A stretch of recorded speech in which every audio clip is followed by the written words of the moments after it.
Hong Kong. Officials in Indonesia say 100,000 people on the island of Bali need to be evacuated from a danger zone around the Mount Agung volcano, which has begun erupting and sending dark clouds of ash into the air.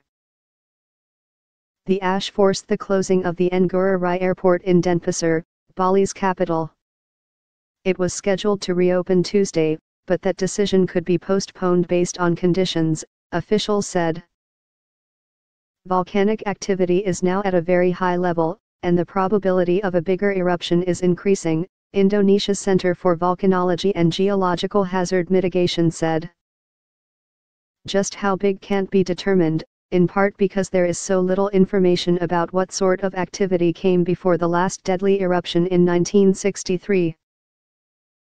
The agency warned of potential hazards including pyroclastic flows, a mix of hot gases, lava fragments, and ash that the volcano could project up to 6 miles in a few minutes.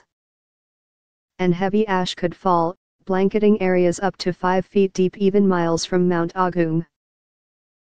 Sutopo Purwo Nugroho, a spokesman for Indonesia's National Disaster Agency, also warned of the dangers of lahars, volcanic mud flows made up of water, rocks, and pyroclastic materials.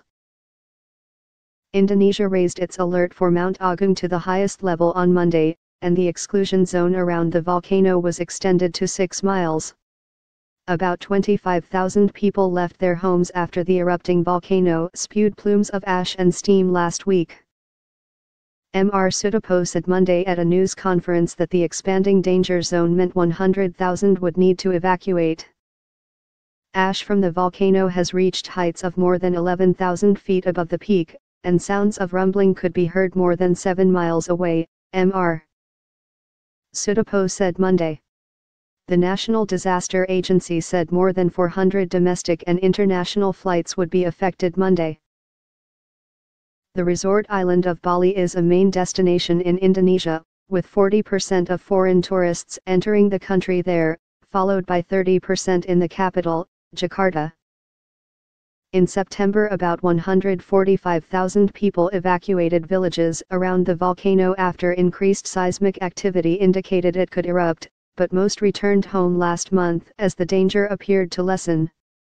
The volcano is in the northeast of the island, about 35 miles from the tourist center of Kuta in the south. The eruption of Mount Agung in 1963 killed about 1,700 people.